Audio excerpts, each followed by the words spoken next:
And what is going on, everybody? This is Vinny Milady Law, the strongest name in law. The date now is March 15, 2022. It is now 3 o'clock or 3:30 p.m., something to that effect. It is getting better outside. The weather's getting nicer. It's getting a little bit warmer. We are entering spring. Got a couple days until spring is here. It is daylight savings. Clock has gone ahead an hour. Yeah, buddy. First and foremost, please make sure you hit the subscribe button below. That's that little red button at the bottom. Please make sure you go to the website, www.milettilaw.com, www.milettilaw.com, and go ahead and sign up for the newsletter. All right, so today's going to be a real quick one. Conversation, I'm seeing this, I think if I had to understand where this was coming from, today's particular question, if I had to understand where it's coming from, I would think that it's because a little while ago, Osha was talking about how they were going to be expanded into COVID regulations. They wound up not doing it because they realized that it was, too aggressive. And then a lot of employers began pulling back. First, they were getting ready for OSHA to start getting involved in this. And then it looks like they started kind of reining it in a little bit, pulling back. But employers still got a little nervous because they don't know where they're going. And I'm seeing these questions on the thread. So I'm just hoping that this guidance today, this very general guidance today, could kind of like shed a little light on how OSHA operates and generally what OSHA does and what to expect. And while it's not specific advice, generally if you follow these guidelines, you should be okay from OSHA and you shouldn't worry about running into any issues. So generally speaking, so OSHA has a federal standard and a state standard, right? Many of you who know me know I function in New York, New Jersey, and also in Florida and California, and I'm trying to get a little bit more active in Georgia. California OSHA is Cal OSHA, whatever they call it, is very aggressive. They're very aggressive. New York, New Jersey, not so much, but more aggressive than you would see in Georgia and Florida. So, but no matter where you look at for OSHA, no matter what state you're in, everyone has their own specific guidelines, but no matter what state you're in, OSHA could be summed up following three general principles. So how OSHA functions could be summed up under three general principles.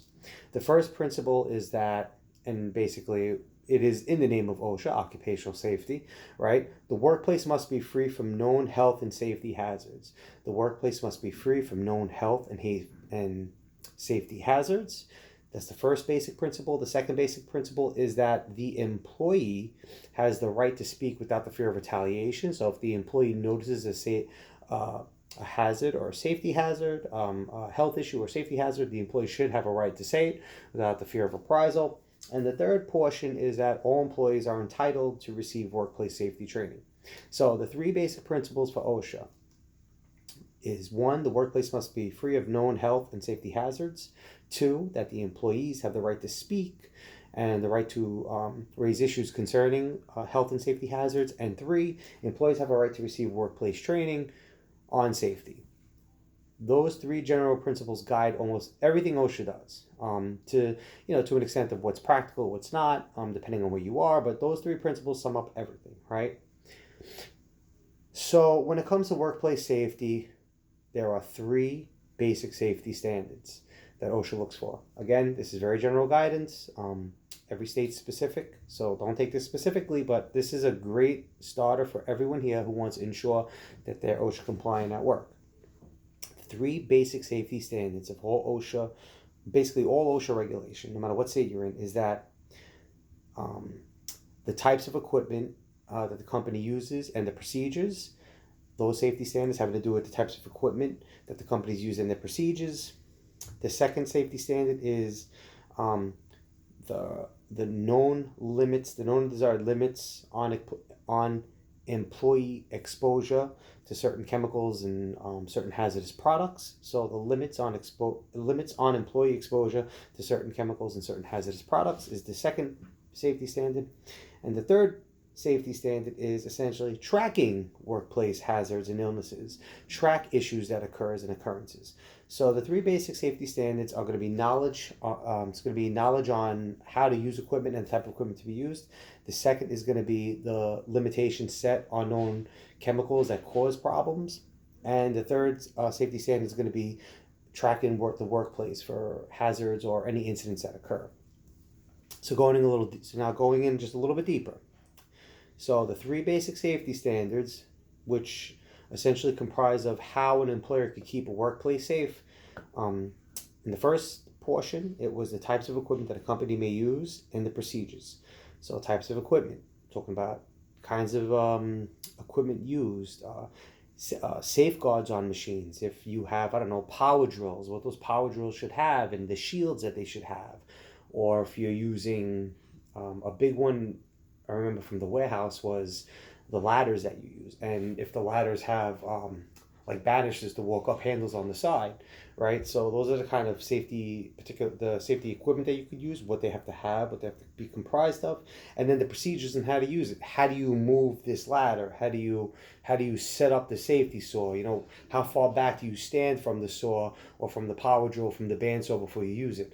So that goes to the first basic safety standard, the types of equipment a company may use and the procedures for using it.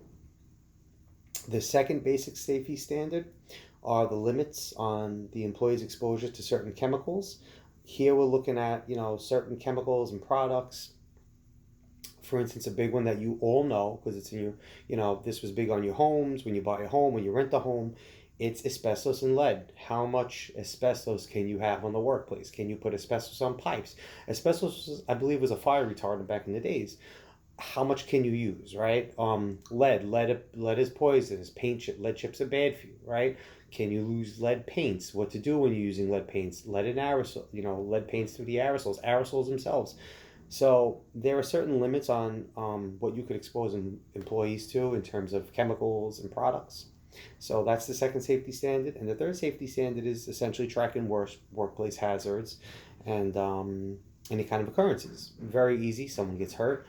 Where they got hurt, you write it down, you track it. I'm pretty sure every state in the country has an internal reporting standard for OSHA. Not every incident has to be reported to OSHA, but every employer, every workplace has an internal reporting standard with OSHA, and that's in every state in the country. So that is really what that's looking to, tracking workplace hazards and illnesses, and this is the third basic safety standard.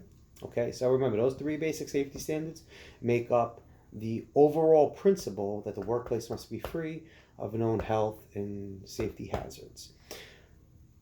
An easy way to be OSHA compliant, and this is just from experience, is to follow, and I would never recommend following anything they do in California, ever in 100 years. I'd recommend you sell the business before you follow any California standards. But for yourself, not that you have to actually do any of this, but California has what's known as the IIPP under Cal OSHA. It's the Injury and Illness Prevention Program. If you go to Google and you type in 8 CCR 3203, 8 CCR 3203, it will pull you up to the statute that regulates, that shows the guidance for the IIPP, which is the Injury, Illness, and Prevention Program. So in California, on the Cal OSHA, they have that IIPP that you could actually download. You could actually download kind of like a templated guide from Cal OSHA. It might be the Department of Industrial Relations, DIR. I'm trying to remember off the top of my head. And you could actually download their guide. It's a fillable guide. You can fill it in whatever you want to fill, and it provides a template. Again, you do not, if you live in a state that's not California, you don't have to follow that. But you want to read through it because that is kind of like the most excessive standard you're going to find in this country. So if you come somewhat close to California, you will be compliant everywhere in the country, basically. You'll essentially be 50 state compliant if you're compliant with California, because California is psychotic. There are a lot of things in California that they're far more psychotic than the rest of the country. So a perfect example is emissions. If you are compliant with California emissions, if you are compliant with the California Air Resource Board, CARB, because anything that's named after a carbohydrate is evil, whether it be carb or carbohydrates or breads, white bread, delicious but evil. I'm at the point in my life now where any compliance measure that is modeled after being compliant in California is enough for the entire country, because there is no state in this entire country that's worse than California. Like, quite frankly, like, you're probably better off with Putin, or, trying to comply with the Kremlin the Kremlin standards than with the California standards. So So that's my thought process. It was only a matter of time before he came. Yeah, buddy. What's the matter? It's only a matter of time. It's only a matter of time before he came to the camera. Because, every time I'm talking to something, he definitely, he thinks I'm talking to him. All right, well, he came at the very end. I like that he's coming at the end, and now he's pushing me the other side now. Yes.